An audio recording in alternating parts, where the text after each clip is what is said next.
Good morning, everyone. I'm about to go for a nice morning ride, and I'm so excited about it. Nonetheless, in this video, I'm going to show you guys the one-on-one sit-down I had with Jace when I picked up this beautiful motorcycle from him about a month ago, on Father's Day to be exact. So we're going to talk about what it took for him to get to this level of craftsmanship and artistry. And also, we're going to touch base on who he is as a person and why he has a passion for the motorcycle industry and what he does in general. Of course, riding, because he is also a rider. So sit back, relax, and enjoy the show. And now, let the sit down begin. Well, everybody, man, I'm here with the man himself, Jace. Today's Father's Day, so it's a continuation video of the one that you probably just saw of this beautiful paint job, man. And again, Jace was very nice to hang out with me on Father's Day, so happy Father's Day. Sorry it came to Father's Day. No, it's okay. What a great gift, right? I mean, love the kids, but yeah, you know. Yeah. Anyhow, a lot of you guys have reached out to me on the motorcycle, the paint job. Obviously, Jace himself, you guys have seen him. He's all over the place. So I just want to take this opportunity to just kind of let people know who you are and what you're about. And, you know, and of course, you know, my experience and stuff and everything. But I just want to give a little background on you, if I may. Jace is an artist. He obviously does all of this here. Beautiful paints. Go to his Instagram, his YouTube channel. You're going to see all this stuff. He also takes awesome pictures. He's very detail oriented. And I guess before you used to work in cars, and that's kind of how you started and everything. And now he does this, and he did it on my my motorcycle. But anything else that I kind of forgot? Is that kind of in a nutshell? Yeah, it's always weird, like trying to, talk about yourself in that kind of like regard of, what you do or don't do or, whatever it is. But I mean, I mess with motorcycles through and through, Yeah. It's hard to say builder, that term's kind of tossed around a lot in a strange way these days. Yeah. I like to say I customize motorcycles. I take what was there and make it different somehow, whether it's through paint, whether it's through, actually making certain things, bringing other elements together on bikes to make something different, unique. Like, I just like to say I customize bikes, you know what I mean? And depending on what level, like some of them are, like my FXR that I'm working on behind me for Sturgis is kind of just a mild custom. I'm not making really anything. I'm just assembling a lot of parts and like putting pieces together, if you will. And then there's things like my FXR chopper. Yeah. It's a lot of handmade things. I didn't make a lot of that stuff. Corey from Main Drive did, but we collaborated on a lot of that. And this one behind you is something that I'm going to be doing a lot more myself. This hardtail shovelhead chopper we're building for Born Free. So like I said, it's hard to say it's just paint. Like, I love so many aspects of motorcycles. So it's hard to see something being done and not want to take a stab at it, try it. You know what I mean? Dude, that's a skill, and it's a skill I believe that takes a long time to acquire and to really hone in. Throughout the process. Obviously you sent me some pictures and how it went, and I'll probably plug some in here if I haven't already. I'll do a little overlay, but I always knew, I've seen your work and I knew like you were the man, you're it. But then personally experiencing it and seeing it and kind of being a part of it, and again, thank you so much for doing this. I was like, man, because as a consumer, right? It's like, well, these are other shops here, and again, everybody does their own thing and is respectable. But for one, like, I've always been a fan of yours, 100%, and I've seen like you had the Fast Life Garage camp out and all this good stuff. So you're really part of the motorcycle industry, I would say, and the industry knows you as well. And I feel like people such as yourself promote a lot the industry, and also just it could be somebody like I call you, hey, I want this, to somebody that's just new to the market, or it's kind of like, hey, I know you used to have a couple of road guys. Because the thing about you is you ride. This gentleman here, he doesn't just do this. He rides. I think last year in the summertime you went like the East Coast and all that. Yeah, I did a 7-week motorcycle trip on the FXR chopper to photograph the country, the journey, the experience. it was a very special bike that I built with Corey from Main Drive once again, and I wanted to do a trip that was kind of different from every other trip I've ever done. You know, the FXR chopper compared to the Road Glides that I had in the past, you know, no front fairing to block all the wind, no storage really. I'm living off a sissy bar. Just a raw bike, no gauges, no, you know, I have no gas gauge, no speedometer, no lights to tell me that my tire pressure is not the right, you know, pressure, whatever. It was a very surreal kind of experience to be able to step back and be on a bike that, you know, you knew it was working right because of the way it sounded and the way it felt, rather than all these little things telling you what's maybe wrong or what, you know what I mean? Yeah. There's just the right amount of information, you know what I mean, to enjoy the road and feel the motorcycle. So, yeah. Yeah, dude, but the thing is that I've always been impressed with your style and what you do, because essentially you don't have to, but you do it. It's almost like, you know, you're like, I'm gonna give myself to this industry. Not necessarily the industry, but to the moment, or this ride, or like the one you did when you went to Cali here recently, and back and forth again on your awesome painted bike, and you share, like, you know, the kickstand kind of not being there, and it's just, I think it's very impressive. But nonetheless, I digress. But I wanted to bring that up just to kind of share with the audience that you ride, and you've been riding. And I'll tell you what, on your last Fast Life garage, when we went and I had the turbo bike, you were getting it. I couldn't keep up to you, and I had the turbo. Well, it's curves, so, you know, fair. Straightaways are much easier for modern bikes and turbos for sure. Yeah. But I mean, like, you know, like just riding bikes in general. Like, I don't even think in my group of friends that I'm really even close to being the fastest. You know what I mean? I don't know. Like, I guess I don't get hung up on those kind of things. I like riding, and I like riding at my own pace or my own whatever. When you're leading a group of really fucking gnarly bikes like what you guys are all riding, like, I felt kind of the pressure to ride a little faster than maybe, you know, I would have done if I was just doing it by myself. But then again, you know, it's fun to every once in a while just to kind of twist the throttle back and, like, push yourself through the corners, you know. But really, I'm just doing it for myself, you know what I mean? And I try to keep that in mind in everything I do, whether it is the trips, whether it is, you know, making some kind of YouTube video or painting. It's like, you know, like, yourself, if you're enjoying it or you're happy or you're stoked about it. And if you're not, like, you're lying to yourself, you know what I mean? So instead of making anything that I'm not, like, having fun or enjoying or in love with, you know, I try to keep that involved in everything that I do, everything that I put my hands on, or you know, all that type of stuff. Yeah, like, I mean, look, I mean, this is, and if you guys want to know what went into this, we can, you know, briefly touch on that here in a bit. But it's just art, man. This is one of a kind, and this is not the only one that you've painted at this gallery. You got different colors and different bikes and different models, and just like yeah, man. But I was gonna ask you, man, where did you come up with the name of the Fast Life garage? So growing up, my dad used to always have, like, he was, like, really into James Dean. So James Dean was kind of like the personification of the idea of live fast. Yeah. You know, live fast, die young, leave a pretty corpse. That whole concept. And I don't think that James Dean was actually I forgot the actual saying was from something, but I don't know where in my mind he's associated with that whole saying. And for the longest, like, you know, my brand from, like, 2004 till about 2014 was live fast.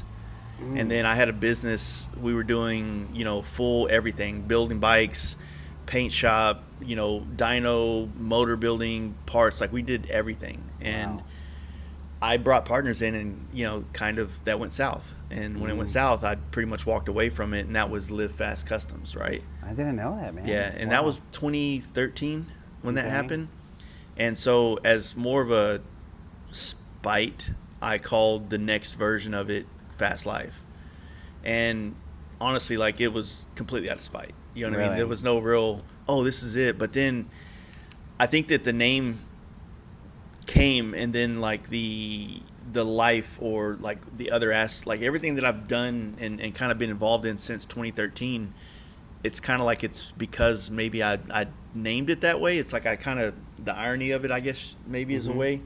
Because I really feel like my brand, once we started podcasts and the campouts and bike nights and the community aspect of everything, it kind of gave a idea of how maybe you could live, you know. And it's not like about having flashy shit or anything like that. It's just about like kind of season moments and like doing the trip this year, not putting it off for another year, doing the trip, or you know, jumping on the bike and going out because all your buddies said they were going to do something. It's just like being more in the moment now, like living a faster life, like getting after it, you know. And that might make sense to some. It makes sense to me a little bit, you know, but I don't know. It's also a cool name. It looks kind of cool on things. No, it's very catchy. Yeah, very catchy. It's very catchy too, and I think it's fitting. You know, I think it's. Yeah, I think I grew into the name as opposed to like vice versa. You know what I mean? Yeah, no, it's it's good. And then, like, in my opinion, the bikes that you've painted, they kind of look fast, just kind of standing still. Yeah. What I've always said about my style, and it's an ever-changing, evolving thing. I do have a background in lowrider, like the paint world of lowriders and stuff like that, and also, you know, applying some of that traditional styling that you would find on lowriders. So your candies, your flakes, your leaf, a lot of lowrider patterns have more points to them. Yeah, man. As traditional like panel paint jobs tend to be more rounded edges and like just shaped on things. Like I like to say if you're going to get a NASCAR helmet or NASCAR painted, but it was lowrider style, that's kind of my flavor. You know what I mean? Gotcha. Like racy, but traditional elements. You know what I mean? So I think that the raciness, the lines, the long points, the graphics tend to kind of give you that kind of newer, modern kind of edge. But the type of colors, the leaf, the pattern, or the flake, the candy, that gives it more of a nostalgic soul. You know what I mean? So no, man, it just, again, I always wondered. I figured it was maybe erased or something, you know. I mean, I'm sure you whatever, but that's a very interesting story. And a lot of times, as we all know in life, maybe not just professionally, sometimes whatever you know, spite or just kind of staying on top, that's the motivation factor in the moment that probably changes a lot of things, I think. You know? Yeah, you know, for me, whenever you know, that was 2013, so what, like 12 years ago 12 now? Years. I would say that like doing something out of spite was probably the best way to motivate that version of me to get shit done. Nowadays, it's definitely not. Like that's definitely a trait that I try not to kind of allow into my life. You know what I mean? But yeah, it's just like, you know, it worked then, you know, and there's probably some other very adolescent way that I went about life at 20 years old too that got me through it, that I would never probably do it that way, you know, at this age now, you know, being 43 now, so or 42, I forget what. It happens. I think after you hit 40, you just stop. Yeah. You know. Yeah. And then it's like, oh, we're 50. Yeah. Hopefully. Yeah, hopefully I'm not 50 yet. Shit, like where'd the last 10 years go? Yeah. No, 12 just went by how you're saying. But and then kind of moving on, I'm sure there's a lot that happened in between that, but how did you get the idea for the podcast, right? Because you I don't know, but I feel like you have a substantial catalog or videos strictly on podcasts, you know? So how like, I kind of feel you were ahead of the game on that too. Yeah, maybe. I mean, in a way, maybe. I in a way, I kind of feel like I was behind the curve, but the thing is that like podcasting has only kind of gotten more well known, and it's grown in every like subculture and genre of like life. There's a podcast about it, you know what I mean? Yeah. For me in 2018 when we started it, it was a lot of friends that pushed, because I've always been a talker, a good listener, and then you take, you know, at that time like 16 years of experience in the motorcycle industry and all the relationships I'd built over the time, so it was easy to have an in with a lot of higher name builders, brands, things. So it's like I wasn't necessarily starting a podcast and just talking to my buddies in the garage. It was like, you know, the first people on was Simpson motorcycle helmets, and then Lindahl brakes, and then next thing you know I'm at Dixon flannel, and then, you know, Fab 28. So it's like I use all these professional relationships that I had acquired over the years and just put microphones in front of them. And at the time, there was like, Danger Dan is pretty much the guy who helped me start mine as far as like technically, you know what I mean, and gave me like whatever he had figured out to kind of get the ball rolling. But there wasn't really a podcast capturing the space of motorcycling that I was in, which was performance motorcycles, and the brands surrounding the performance motorcycle scene. Because in 2018, it was pretty big, at least in my life, but it was still relatively new to like this side of the Rockies. And there was like tidbits of shops here and there and brands here and there across the eastern part of the United States that was into this style of bike, but it was predominantly like a West Coast and Arizona kind of flavor and vibe. And I had those relationships to kind of bring those kind of conversations on the table. Yeah. So, man, dude, yeah, because you I don't think I told you, but I've been wanting to do podcasts and stuff, and this is my second.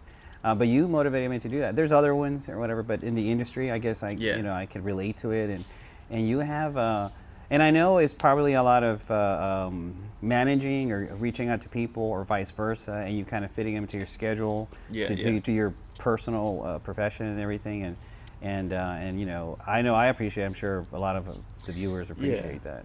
I think that like people that want to get into podcasting, there's a couple things that I think people need to ask themselves first, right? First off, like the bigger the name doesn't mean the better the viewership. You know what I mean? Mm-hmm. Because in a podcast, it's a conversation. It's that gray area between an interview and a conversation. Mm-hmm. And a conversation means that you're talking just the way we are now. An interview is just like you ask me a question, I talk. You ask me another question, I talk, right? Mm-hmm. Well, interviews kind of get boring, they get stale, and then it makes it to where I'm just answering the question and I'm not really getting into my thoughts. And then sometimes you telling me a story similar kind of gives me the ability to think about, like, oh yeah, and there's that one time, and it kind of digs deeper into the story or whatever. Mm-hmm. I think that like a lot of people, they start a podcast and then they're not consistent. So, if somebody's like, oh yeah, I'm interested in that podcast, but then it takes a month for one episode to come out. It's like, it doesn't gain traction. Right. And then secondly, it's like people literally, you have to be interested in the person you're talking to. Yeah. Because if you're not interested, if you don't really know, you're just doing it because they have a lot of followers or whatever, then like you're going to find yourself asking the wrong questions, and it's going to come off like not genuine, in my opinion. You know what I mean? Like, because if I genuinely, like, I remember when you and I first met, we were at my buddy Winton's house in Sturgis, right? And we had a great conversation just sitting there eating. Yeah.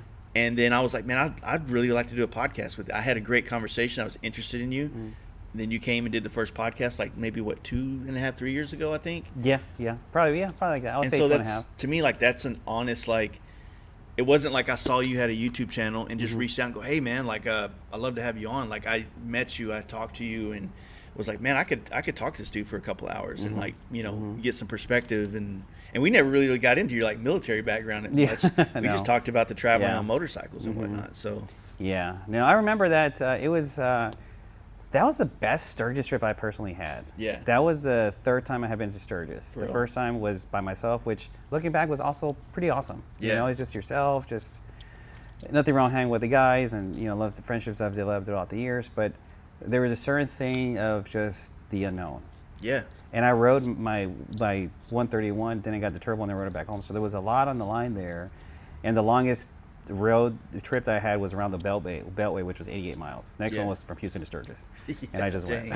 So, but yeah, no, I remember that conversation. And everybody there was just cool, man. So hopefully we can see there. Those guys, they throw an awesome party, and they've tasked me over the years to kind of bring people to it, invite people that I know, because I get to meet a lot of people through podcasting and just being in the industry, and bring people to the table that it becomes a great networking event. Of course. You know what I mean? Yeah. And literally, like, we networked, we talked, and we did a podcast later. And now, a couple years later, we're doing this project together. So it's like, it's great opportunities for that. And it's a crazy one. Like, you'll be hanging out with a guy that's on YouTube here, and then there's the owner of Corbin Seats over there, and then there's the Parowitz over there. Like, the it's not even about like being in one style of motorcycle. It's just about all this world coming together, you know, breaking bread together, having a drink, having a laugh, and you know, breaking that like you know, just making it easier to kind of communicate and kind of like talk to people. You know what I mean? Yeah, I will say that for my first time ever going there, and then, you know, and of course, you know, we're from Texas, right? The Texas crew that was up there, and everybody was at that house. Yeah. The vibe was just cool, man. There was no judgment. You know, I showed up, started talking. People were talking to me as if we known each other for years, but it was just cool. There was no judgment, just very mature kind of, you know, we cut it up, right? Yeah. But you know, you have to have thick skin when you get to a certain whatever. But it's all in fun, man. It's all in fun, 100%. And it was good, man. And then kind of move. What made you move from? You mentioned that you did lowrider stuff, and that's very extensive work and time consuming. What made you kind of do the cross to two wheels? It's kind of a long-winded story. I try to like chop it up a little bit. So, you know, I was a painter that got a job in the motorcycle industry in 2004, right? So I wasn't really a good painter. I knew how to paint. I knew to prep. I knew how to do I was mechanically inclined. And basically I took a job just sanding parts for a shop that did nothing but custom motorcycles here in Dallas. And at the time, they were doing all the bikes for Strokers, which was, you know, Rick Fairless. So literally, and I joke about this all the time, but it's like my second week working at this place, Discovery Channel's in there filming one of the biker build-off shows. Yeah. And I'm like, kind of, you know, I'm a 21-year-old kid at that time. I'm like, yo, this is badass. You know, like, this is like, I'm doing this lower level job, but like, this is like, it's like I could be there on that side and, you know, be doing this kind of crazy stuff with my hands, and people like would like it.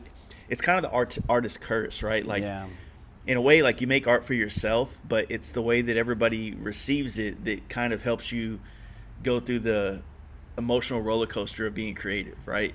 Like when you're on a high, it's kind of where you get the next idea to do something, and then there's just like this valley of like going through the motions mentally and physically to make something else again and try to compete with the last thing you just did, right? So it's like it's a psychological kind of trick. But anyway, you know, working in that shop, like, I'd always liked art and drawing, and I just never knew how I was going to do that to make a living. You know what I'm saying? And so working there, I saw an airbrush guy like doing what I always wanted to do. So I just started practicing there, and then like 2 years later, I literally I was doing everything in that job at their level. So it was just that hungry.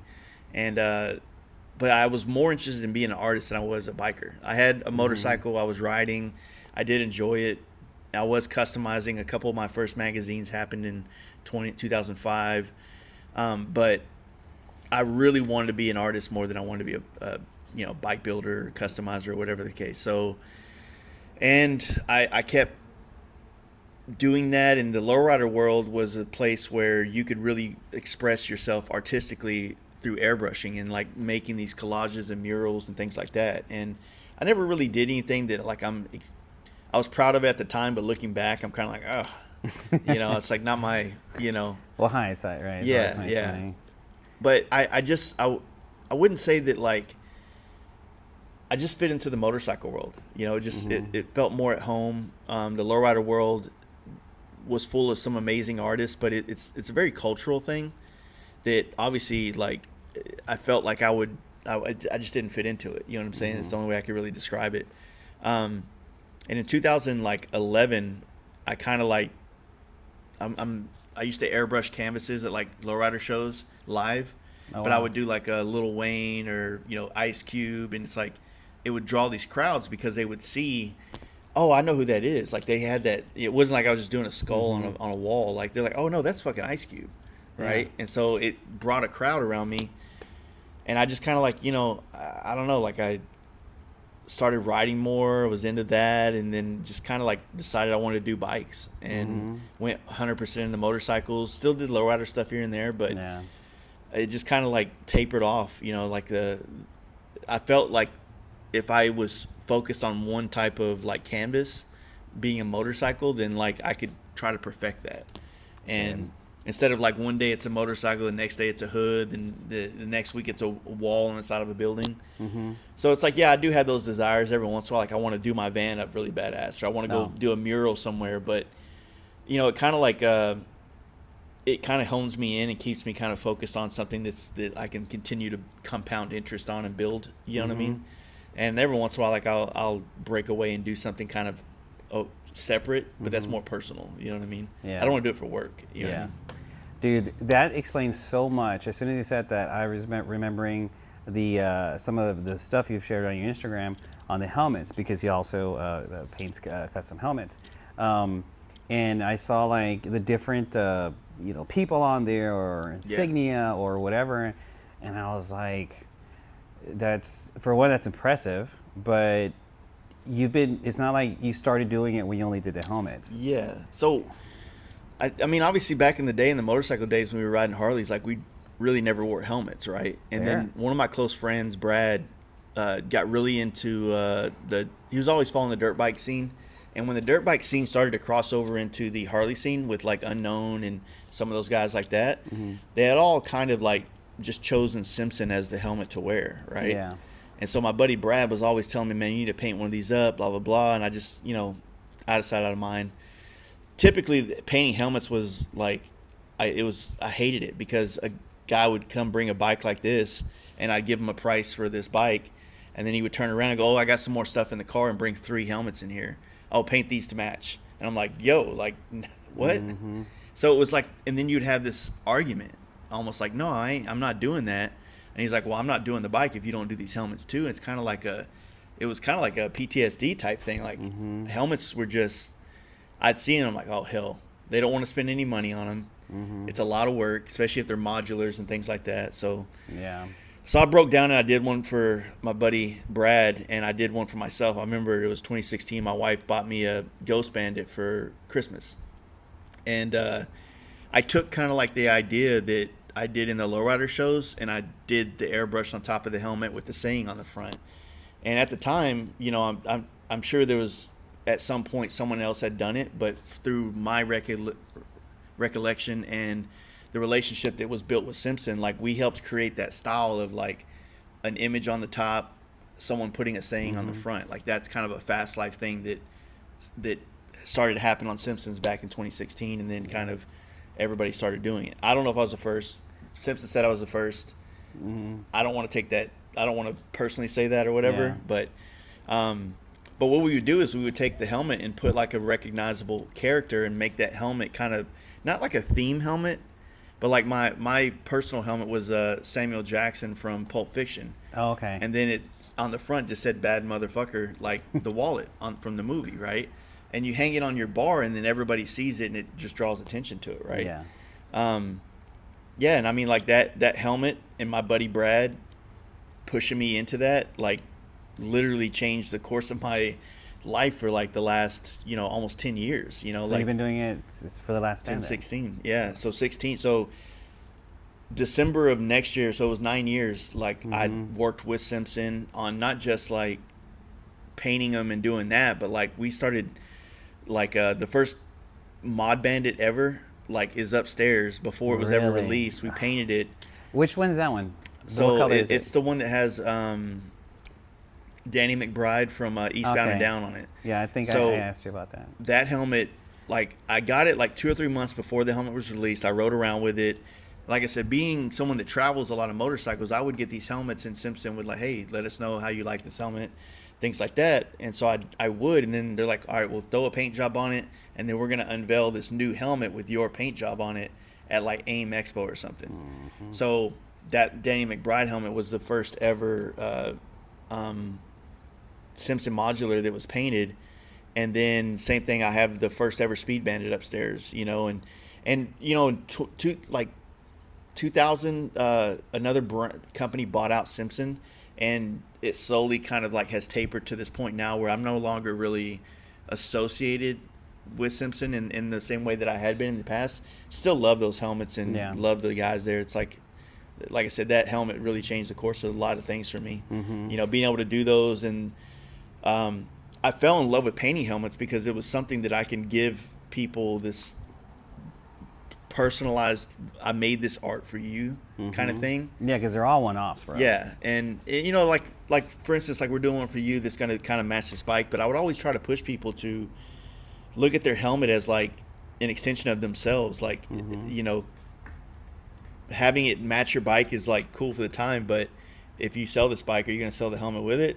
You know what I mean? So I used to do personally, like I would paint a bike for myself, and then the helmet that I was wearing was painted like the last bike I had.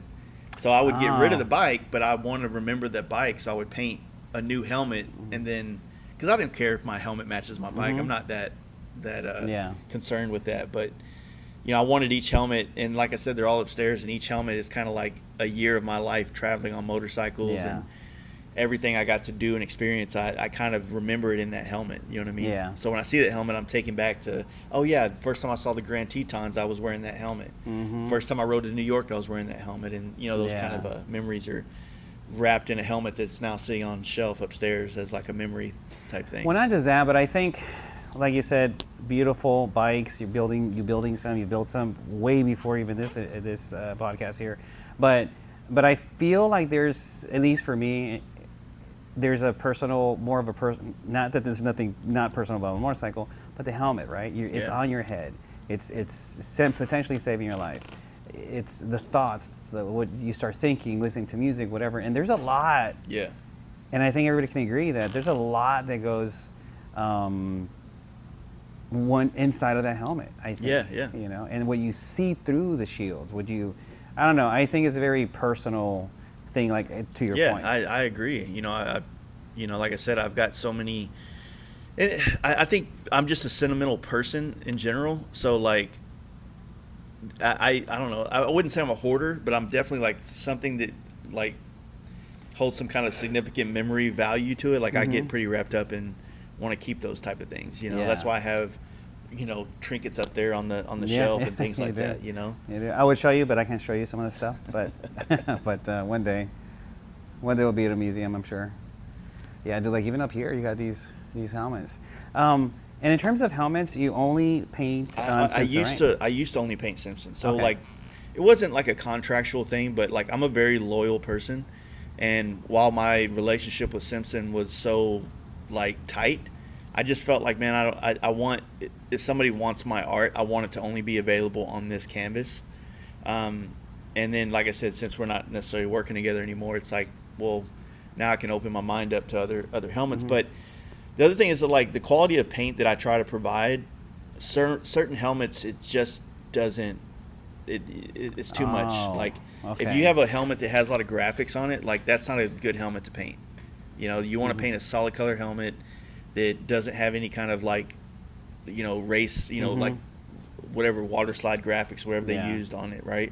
Oh, like those icon ones that are just you don't like want to use any of that, you know. And I'll be honest with you, like, you know, my helmets, I think the cheapest helmet we offer is like $1,700.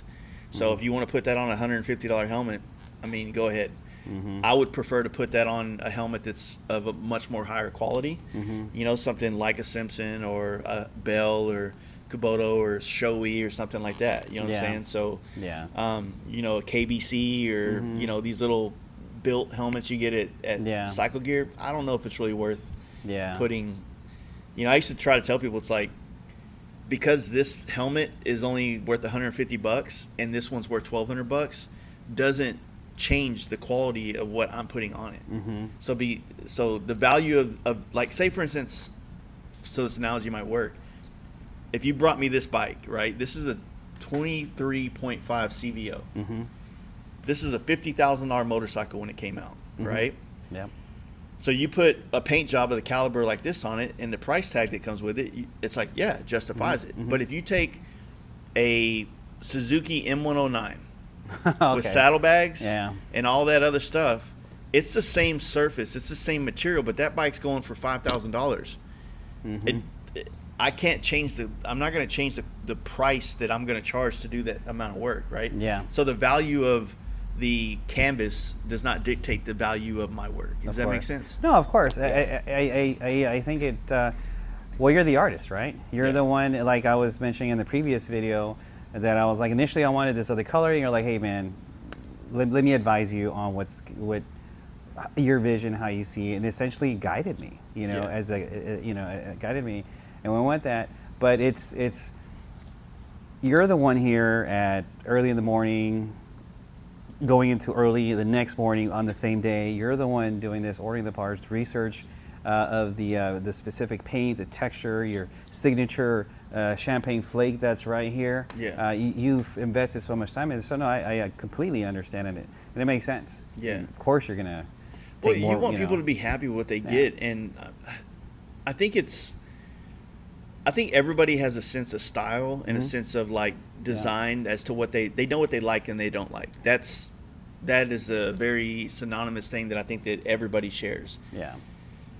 But sometimes like what you like and don't like is easy to say when you have a choice on the wall. I don't like this exhaust, I like that exhaust. Yeah. This is the only thing on your motorcycle right now that is handmade one-off. Yes. Right? Yes. So it's not like it's on a shelf where you have two options. You have an unlimited amount of options, and sometimes when you're not like traditionally, or you know what I mean, like there's nothing wrong with saying like, look, not everybody's a motorcycle paint designer, not everybody's a this, right? You do stuff in another line of work that I know nothing about. So if I was to come in your world and say, I like to do this way, and I want this way, and you're like, that doesn't work. I'm like, well, that's what I like. Yeah. So yeah, there are those kind of customers out there that are like stringent on like their ideas, but I mean, there's other painters for them too. You know what I mean? So it's like, it doesn't, always have to, like I said, this isn't the customer, this isn't Burger King. Yeah. I want the customer to be happy. I don't give a shit if they're right or not. Right? At the end of the day, like, I want you to love what you got from me. Not be like, well, I did tell them to do that color and now it looks like ass. And you know what I mean? Yeah. So it's about like guiding people through this like experience of like having something made for themselves. And then once you start, like, and that experience can go south depending on how like certain personalities clash. Yeah. Whether or not like your expectations versus reality, or vice versa, my expectations versus your reality. There's a lot of psychological things that can go into these level of projects working together. Like I try to be very, like informative with people, but like say when you dropped off this bike, I was actually working on other projects. And so the way that I've been with you for the last 3 weeks, I was lined in focus with those other customers at that time. Yeah. You know what I mean? So it's like, to me, I like to think of it as, for the next, while I'm on this project doing the artwork, we're locked in. Yeah. We're married. We're hanging out. We're talking all the time. We're staying connected. Well, there's another bike over there. Well, the last 3 weeks I've been on this heavy. He's not getting that attention from me. Right.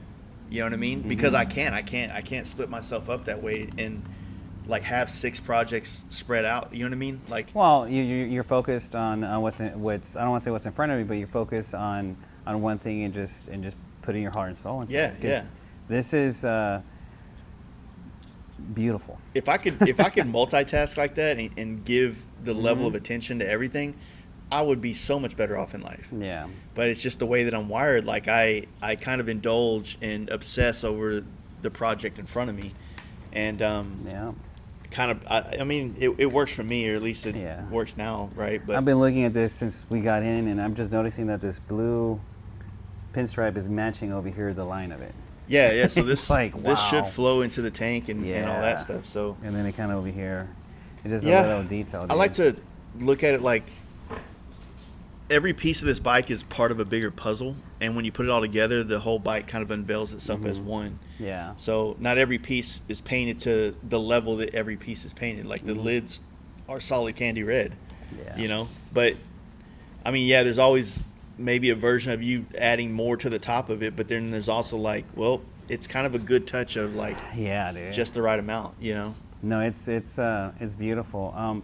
While we're kind of shifting gears here to the painting and everything and stuff like that, is there a certain paint job or era of painting, like on the bikes, that you look back, whether it was your personal one or if it's one like these that goes out on the road?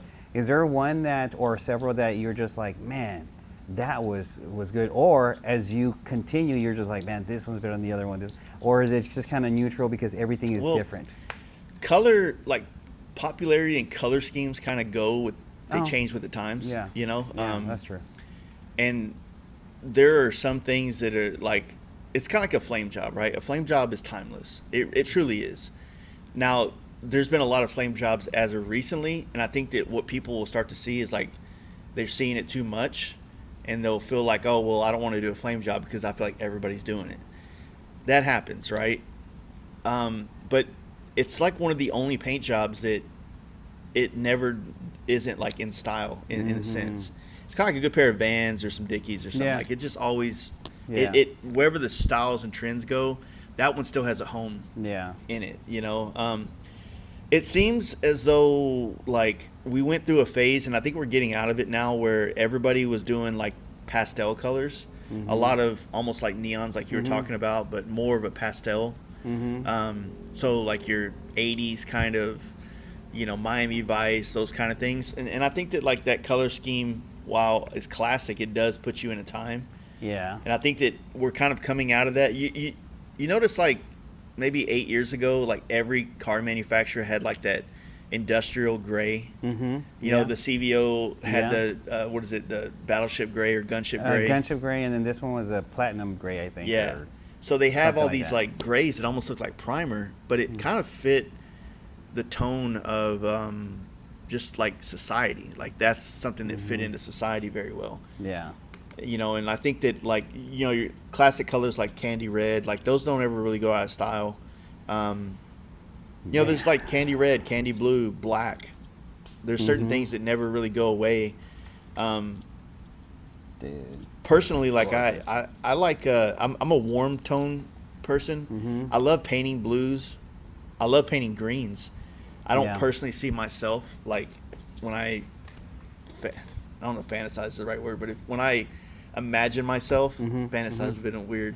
When I imagine myself riding a bike and I'm just kind of like thinking of myself in third person, like on PCH, I just don't see myself on a blue motorcycle or a green motorcycle, even though I love painting them. And I find that like I'm drawn to them visually, like I love the way they look, and I love painting them, like I said. But me on it, I feel like I'm a warm tone kind of guy. Even red, I love red. I just don't know if it's me. I'm always in like browns, monochrome, like, you know, your black, white, grays, oranges, golds, and occasionally like I get into purple. Like I like purple a lot. Purple can be good depending on the tone of it. Exactly. You know? Yeah, or the shade, right? Yeah. I mean, dude, we went through a purple phase in our bike scene like maybe 2 years ago, where I feel like it was a joke. Not a joke that it was getting done, but I think people made a joke of it because there was so many purple bikes getting unveiled in Daytona. That it was like you know, everybody's talking about it online. It was kind of funny, but colors just go through waves. I mean, you know. Yeah. So for that, it's just kind of like there's not one that, because it's kind of the time, right? It goes back to like what I said at the very beginning of this little this conversation. Is that essentially like you have to do what you love and you like. You know, and honestly, if you like it and love it, then it doesn't really matter as much what everybody else thinks. You know what I mean? Yeah. I know that like it's impossible to not care what everybody else thinks or what some people think, right? But like success in one form, I think, is getting to a point mentally where every decision you make is based on only your feelings, thoughts, and concerns, and not like, well, I wonder if my wife's gonna dig this, or my kids, or my friends, or the internet. Like, you know what I mean? Like, we always want, like, you don't do this, I mean, essentially you do this for yourself, but the added bonus or benefit is that people will like this. It will get you attention. It'll bring attention to your brand. It'll bring attention to your channel. It'll bring attention to the things that you're trying to promote and do. And ultimately, every time you ride this somewhere, you go to Sturgis, you step back and look at it, you go, fuck, I like it. There's a lot of greats that paint can bring to your life, but, you know, I think that like doing it for yourself is the most important thing. And no, I agree, man. That was the thing that we talked, right? Just for everybody's awareness, that I was like, you know, everybody wants something that's unique. I mean, you know, that's just the story of ages, right? But really, what happened, it was a Daytona this year, and I noticed that there was a lot more turbos than before. Not that there hasn't been. Yeah. And then I saw all this stuff, whatever. And I've always wanted this kind of paint job, but I held from talking to you about it because I wasn't ready. I wasn't sure exactly what I wanted. I wanted something nice. I wasn't exactly sure because, dude, it's endless of possibilities. Yeah, and so it is. I'm not somebody who wastes anybody's time, much less somebody as busy as yourself. And so this comes around, came back from Daytona, and I was like, yeah. Originally, I said, hey, let's debut it next year, and then I think Sturgis is good, but I mean, you knocked it out the park, man. And I just say all that because I see the champagne flake, and really, I've been wanting to ask you this since the beginning of our talk here. How did you come up with that champagne flake? Well, you know, with Paint Huffer, who I've been a part of the team Paint Huffer for almost 10 years now, you know, Brian is just always trying to bring flakes and bring colorways to the market that could help guys like myself do more unique things. Silver flake and gold flake are the standard, the norms, and I Absolutely. tend to use one of the two in almost all my paintings, like paintwork, right? Like a flake that's like red or blue, I don't really use that much. Not that it's not good or has a place. Personally, I just don't use it much. I usually use silver flake or gold flake, and then I candy on it to get whatever desired flake color I want, right? Oh, okay. The champagne, it's like the in between. It's in between the silver, and the gold, and it gives you like just a softer kind of tone and a different look.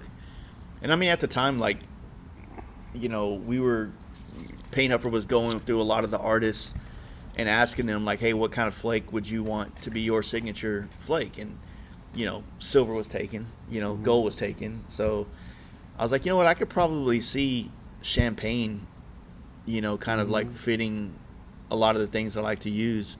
And so we just kind of went with that color. And I actually asked him, because I wanted to do a bike with it, and I asked him, I was like, do you have one? And he goes, no, but I can probably get some tonal ranges, and then you could pick one. And then it's like, if you want to have it as your signature flake, then cool. I was like, Yeah. cool, that'll work. You know what I mean? So there's been other things we've talked about working with in the past, but like, I don't know, I'm the worst when it comes to like business and those kind of things. I'm just, you know. Yeah. Well, you're a man of trade, right? Yep. And all that, dude. That's that's insane, man. But we'll wrap it up here. It is Father's Day, but a few questions. Yeah. The easy one, and I've asked you this before, but what would you prefer? Are you a better fan of a Street Glide or a Road Glide? I think when you asked me that last time we were at the Polar Ride, I do like the newer Street Glides. I think that the styling on them really resonates well. I am more partial to a fixed fairing, riding sport bikes growing up, and then the FXRT. Like, I've just kind of always been a fixed fairing kind of guy. I will say that, like, this is a lot. It's a lot of paint surface. It's a lot of work. So from a painting aspect, I think I might prefer the newer Street Glide to paint. But I don't know. Like, I Road Glides are just kind of, I guess, part of. I've owned quite a few of them myself, so I've always kind of been stuck with the Road Glide personally. Yeah. No, I mean, same. I got 3. So. Yeah. And then the other question I have is, since you've traveled a lot throughout the times and stuff like that, is there a specific either state or region or road or area of the country that is like, you know, the top of the list? You know what I mean? I mean, more so, not so much because of the roads, just because of like the whole package. California just gives you, for the amount of effort you put in to go be there and ride there, like, you just get more bang for your buck. Yeah. But man, there's something special about just cruising the streets of Manhattan. There's something special about, you know, riding through, you know, Kansas, you know. It just depends on, to me, it's like, it all depends on what time of day, where you're going, where you're coming from. Like, there's so much more that goes into it to me. Yeah. To say like this, I mean, what makes a road amazing? You know what I mean? Like, you can go ride PCH and sit behind a travel trailer for the entire time and not see hardly shit but the back of this big truck that's blocking your view. So to me, it's like, I like riding, And last night I jumped on my bike, finished this thing. I was like, it's all together. I'm like, finally. I hopped on the bike and I cruised down to Dallas. The sun was setting, the temperature was dropping, and I just cruised. And I just like went around the downtown area and then came back home.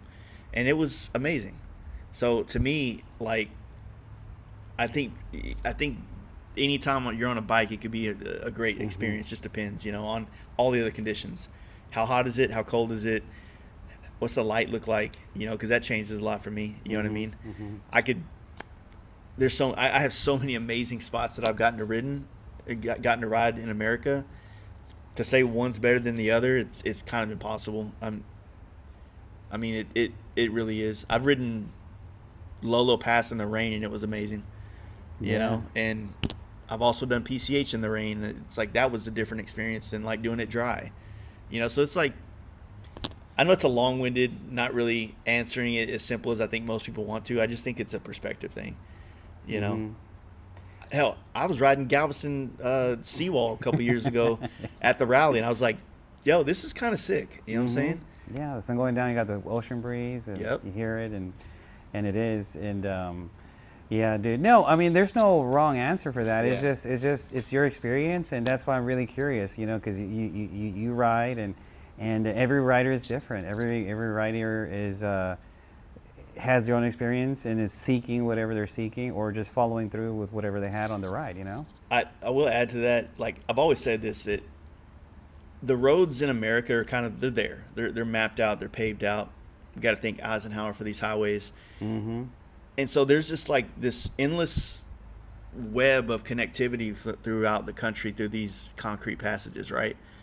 And the only thing that changes realistically is the weather, the machine you're on, and what you're doing, where you're going on it, right? The road's the same. And each time one of those things changes, it makes that a new experience, in my opinion. And so, like, I can ride to California twice a year easily. I can ride to New York every year. I ride to Sturgis every year. And sometimes I take the same roads. Sometimes I find new ones, that I haven't ridden before. It's just, to me, it's about like literally just going to try to experience as many of them as possible. Some of them you got to go back. I got to try that again, Yeah. So, man, that's crazy, dude. Well, shit. Sorry. Well, thank you for your time, man. Those ratings are good, and just so you know how you asked me when we were going back with what colors pinstriping. Yeah. And I told you, one of them blue because it's the color of the infantry. I don't know if you looked into it, but the blue of the infantry is like this light baby blue. It is. It is, Oh, and it's cool. the infantry corps color. And, Hell and it's only the infantry guys, and I guess people can earn it now. But yeah, man, this is not gonna be the last time we talk to Jace on the channel. We'll be seeing him around again. The next stop is going to be to get the tires and wheels and all that good stuff, and you guys should know about it. And then after that, I'll reveal where I'm going to take it for the engine work.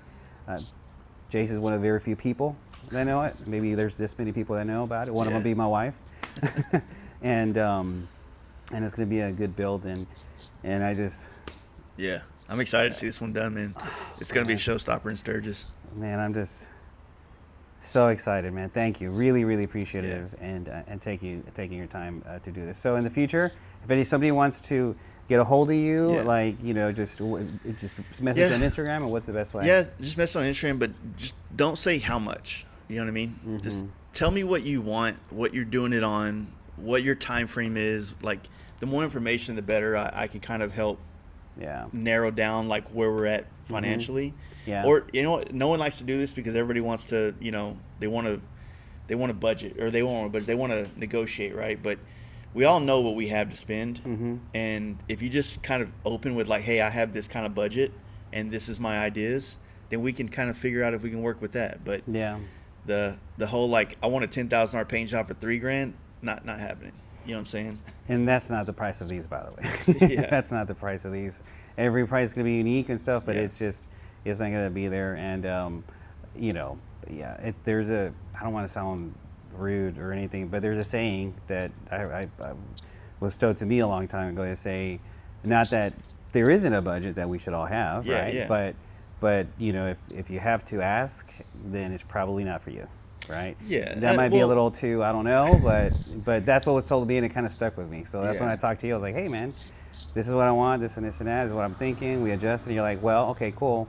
Let me touch base with you. Let me look at it, and that's what you did. Like, hey, we're looking at da. All right, cool. I'm good. Yeah, and I've always tried to tell people, like, look, I'm not, you know, whether you have stupid, your pockets are endless, or you're, you know, you saved up for this, right? Like, it doesn't like, my prices are kind of like where they are, and like, I've even told people, like, hey, well, you know, if you tell me what you want and it's this much money is what I need to get out of it, and then you say, well, you only have this much, well, maybe we can take some of what you want off the table to meet your price. Yeah. You know what I mean? And there's just ways. It's just like, I feel like being open and honest with people up front about time, cost, and how things work. If everybody goes with that flow, it's a really easy process. Yeah. You know, I tell people, like, I work on deposits. Like, there's typically a 1 year wait for a helmet from me, and there's a whole wall of helmets that have been waiting for close to that time. Yeah. It's because, like, I don't want to sit here and look for work every month. I'd rather know for the next 6 months, if I just paint helmets, like, I'm going to be able to pay my bills. Yeah. So I think that any high-end painter, or that word is probably not the right one, any painter professionally is going to carry themselves that way, where, you know, you're not going to be able to call them a week before Daytona and get a paint job, or or a month before Sturgis. You know what I mean? Like, these things are, you know, a lot of my life went into this bike the last 3 weeks. You know what I mean? And you did. It's like something that, you know, like, it's not just slapped together. Like, I drew this. I think I drew this, like, I actually drew this before I went to California. Yeah, you did. And then started on it when we got back, and it's like I got a lot of my life into this bike. And so, yeah, it's just you know, scheduling, timing, you know. Yeah. It's important for these projects to go smooth, you know. Yeah. No, and again, and I think that's where we kind of jived. I was like, hey, man, this and this I'm thinking. You're like, all right, well, let's, like, you gave suggestions. I was like, I didn't even think about that. So, yeah. And I mean, I think it worked, and also your timeline was right on point. Like, it was good. So your communication for me was just perfect, dude. So, but thank you, man. Yeah, dude. Well, we'll be hanging out some more. You guys will see this, and if you want to know more about Jace here from the Fast Life Garage, reach out to him. And but if you're wondering what we can do, he can do some of this. He can make all your dreams come true, guys. Yeah. But I was told by somebody that apparently I'm going to attract a bunch of guys, but it's okay. Oh, yeah. This is going to bring all the dudes to the yard. Hey, man, I appreciate you, brother. Definitely, Boom. bud. Till next time. Yeah.